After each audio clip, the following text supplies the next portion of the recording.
What's going on, guys? BustUp6 here, back to another video, and today I have an album review for you guys. Today I'm going over the newest studio offering from Arizona-based death metal up-and-comers Gatecreeper with their new album Dark Superstition. This album comes out on the 17th of May of 2024 on Nuclear Blast Records. This is their third album overall. This band formed in 2013, and they've been getting a little bit of a cult following, or more of an underground following, as the years have gone on. Along with another band like Tumult, for example, that is really kind of coming up from the new, I would say new wave, but the new like death metal underground as of lately. And well, I've been meaning to check this band out, but just didn't have the time for it. And I feel like I've been missing out on some pretty damn good stuff because I heard the first two albums were really damn good, and I heard a couple of their EPs were pretty solid. And from what I've seen in terms of like reviews for this album, this is probably their most, I guess you could say, more accessible album, because from what I've heard, again from the reviews, aka Thralls of Metal, they've basically kind of shifted from a more death doom, like grindcore-esque sound, and kind of made a melodic death metal album. And I'll get to that here in a little bit, but that's really kind of interesting that this band's sound really changes.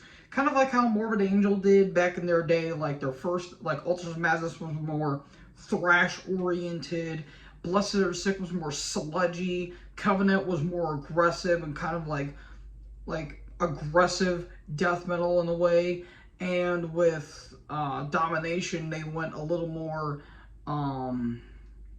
I could just say, add a little bit of technicality to the songwriting. But then you get to like Formers Flayed to the Flesh, where again that more kind of progressive sound, and so on and so forth. And with this band right here, again they kind of like more so had that more melodic death metal style to it. And it kicks off with the opening track Dead Star, and immediately I get a huge early In Flames, Hypocrisy, some At the Gates, just like Gothenburg sound to it, which is really damn good. And if you guys know me, melodic death metal is kind of a little more my thing per se, because I really love the nice lush melodies in terms of the guitars.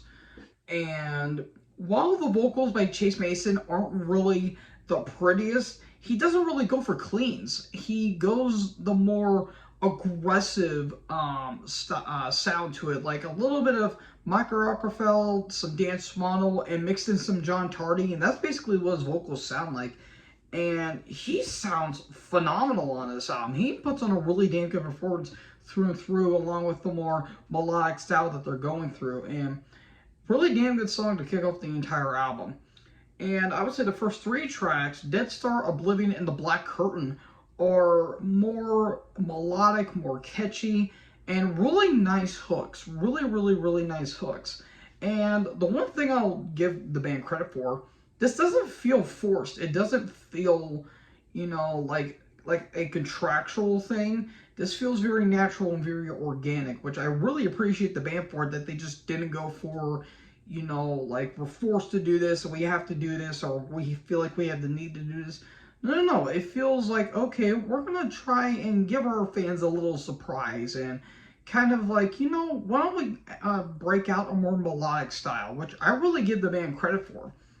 Oblivion and The Black Curtain, very nice, pretty guitar melodies, not so much in the vocals, but again, really nice melodies throughout the entire song. But then you get into a track like Masterpiece of Chaos, just disgustingly heavy, a bit of a sludgy, very doomy style, very much in the vein of Incantation, just disgustingly heavy. Just, it's nearly breakdown after breakdown essentially, and it's really, really, really damn good. I really like it. And then you get like Superstitious Visions and A Chilling Aura, and you get a little bit of like a Black Dahlia Murder vibe, which I really, really, really did appreciate. But like, especially with A Chilling Aura, has a bit of like some blackened tremolos, which is really, really, really nice.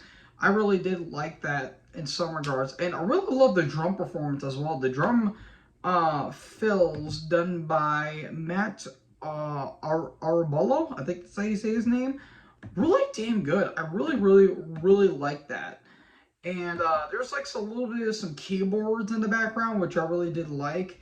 And the guitar work by Israel Garza and Eric Wagner is really damn good. I really love the lead trade-offs by both of them especially. And then you get to like another like disgustingly heavy track and Flesh Habit, and especially the final track, Tears Fall from the Sky.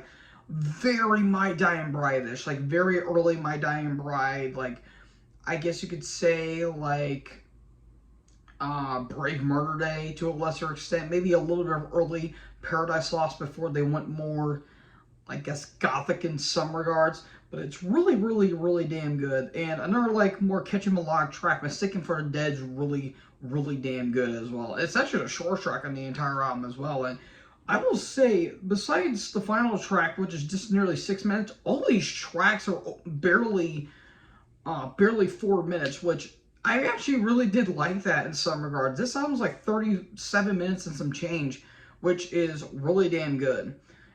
Production's very good. I really like that they kept the, especially with the guitar sound, it has that HM2 heft to it, but it doesn't, it's still got that melodic style to it. Like they didn't sacrifice the clean guitar melodies for the grit and the heaviness of the guitar tone, which I actually really did like. Like this thing is still heavy, but it's still like melodically heavy, if that's a thing. If you know, just taking into consideration, I'm tired, okay? I gotta work early in the morning, but yeah, really damn good stuff.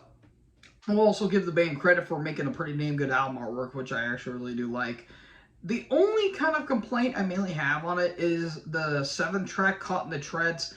It's the more, catchy and the more, melodic sounding track on the entire album. And there's nothing really wrong with that per se, but to me, it was just a little too straightforward for my liking and just didn't really do anything for me. Like, if you kind of just like cut the song out of the entire album, you really wouldn't miss anything, but it doesn't stay on for too long. It's only like 3.5 minutes.